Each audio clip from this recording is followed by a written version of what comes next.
Darren here. I'm going to talk about wheels and the wheel cleaners that I choose, many areas of car care in the detailing world, talk about this whole pH balance. I just think it's BS. Why? Because most people don't know what the pH scale is. They always just ambiguously label products as pH balanced, but balanced according to what? I challenge anyone to tell me what the proper pH scale of a wheel is. What I wanted to show you today is a couple examples. Okay, what our test model today is a Mercedes S63 AMG. What I want to talk about with this wheel is that it's unique in that it is blacked out almost entirely. The only exception is on this very tiny ridge on the outside that's been polished. Based on the look and appearance of this wheel, I would have to say that it is not clear coated, but I don't know for sure because I use my typical wheel cleaner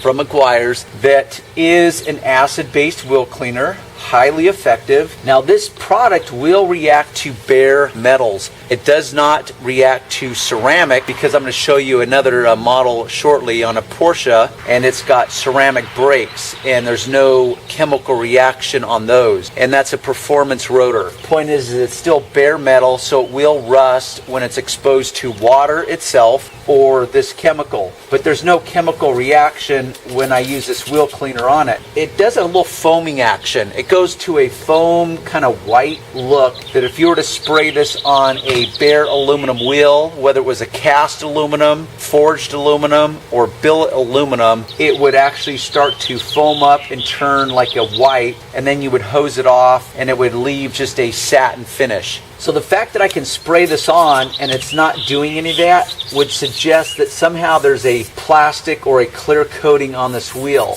Now the second thing about this, the fact that it is matte finish. Now why is that so unique?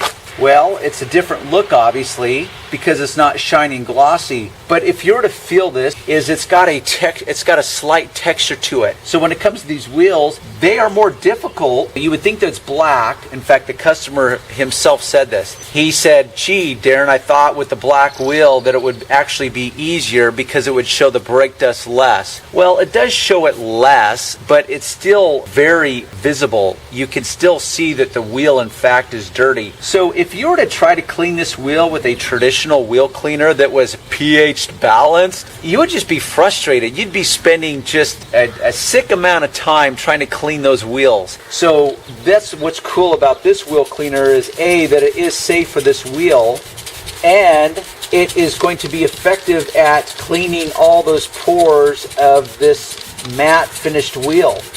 And even me with this wheel cleaner, these wheels represent a unique challenge because with all my specialty brushes, this brush which I've talked about and this brush which I've talked about, it still is very difficult to clean this wheel. In fact, these wheels take me about twice as long to clean even with this cleaner than they do the traditional silver clear coated wheel, or even the next wheel that I'm going to show you, which is the shiny black finished wheel. The point I'm trying to drive home is that A, I'm a big fan of this wheel cleaner.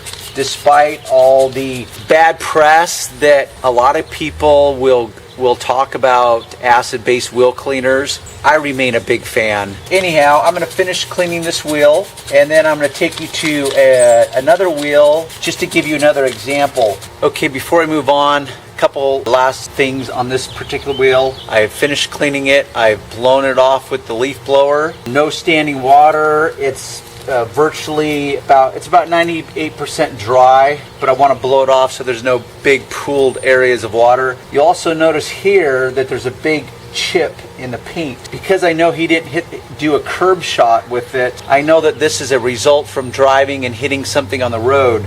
But because it's black and it's now chipped off the finish, guess what? It actually magnifies the damage more than on a traditional wheel. So with that, let's go in front wheel, because this represents a unique challenge. You have heard me, seen me talk about this wonderful tool, a superior tool. It's made to last. I've been using this one for over a year, and it still holds up. Now, for whatever reason, the front wheel on this, and generally the front wheel rotors brake assembly will be bigger. Why? Because as I said, the front wheels do more of the stopping than the rear wheels. So if we look inside here, you can see this guard and you can hear it.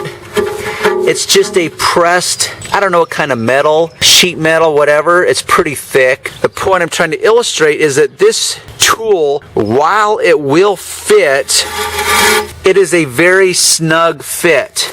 And because it's so snug, when I pull it out, it wants to really grab the bristles, and I've noticed that it's starting to break down my wonderful tool. Yes, I can still use it, but I had to go out, and as I've done in many areas of my detailing world, is I've had to go into other industries to find the perfect tool. And I've talked about, for example, on the interiors, I use dental tools in order to detail the interior. I had to go to an industrial supply place, probably in your area, maybe a Granger's, not like a Home Depot. That's for the retail consumer, do-it-yourselfer. I'm talking about for the construction industry trade. You can go and you can find all types of brushes. So I found this cool brush. I don't know what it's specifically made for, but I know the bristles are nylon. They're safe. I did wrap it in red electrical tape as a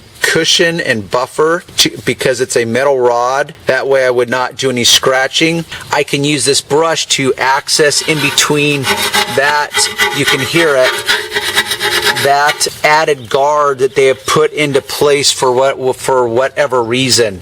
You'll also notice that the calipers on the front are much bigger than the ones on the rear. Just to let you know, I detail this car every single week. Okay, I am almost 100% done with these wheels.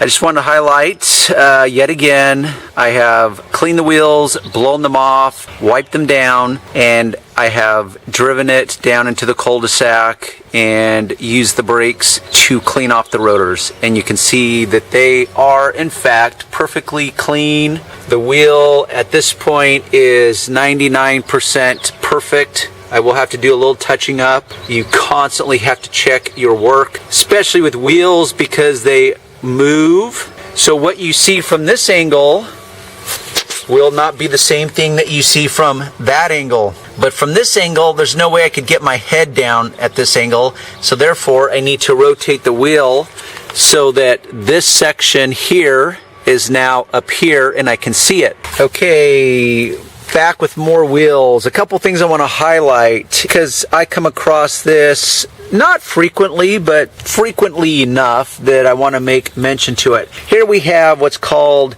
an OE wheel, original equipment.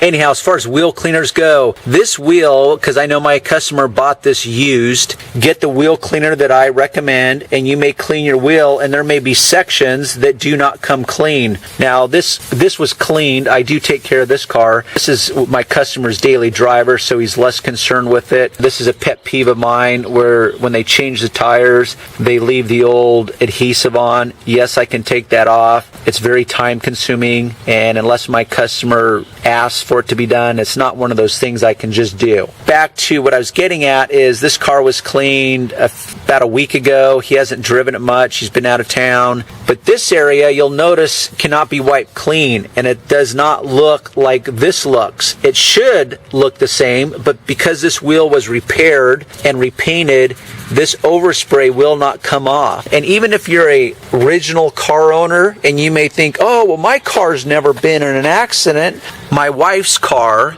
wasn't in an accident, but something hit her on the road and the whole panel had to be repainted. Well, it damaged the wheel, and because the insurance dictates that they don't have to use original equipment, they used what was called a refurbished wheel, and they'll get overspray back in here because they know most people don't clean the inside of their wheels, and so it's really a non-issue and it looks perfect from the get-go. But unfortunately, as time goes on, it reveals that in fact there's overspray hairspray inside the wheel, and that happened on my wife's car. Next, I want to highlight ceramic brake systems. This rotor, this is a Porsche Turbo S. You know, basically just under a $200,000 car. Notice it's got the calipers that are painted yellow, very cool. And part of that is ceramic rotors.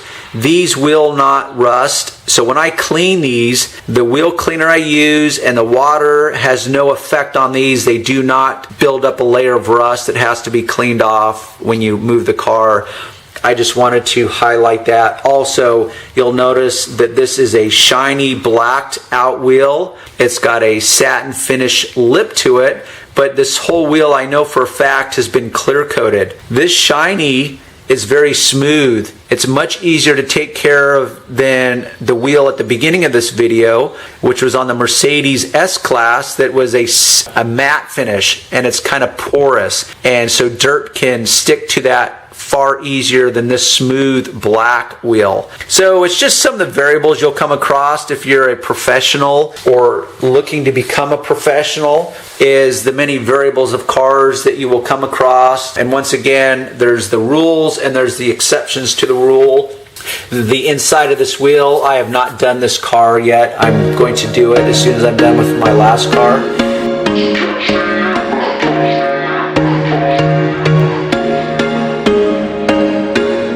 Was once a day that I would pray for you. I'd go and misbehave just so you'd notice too. Sneaking looks up and down from across the room. And damn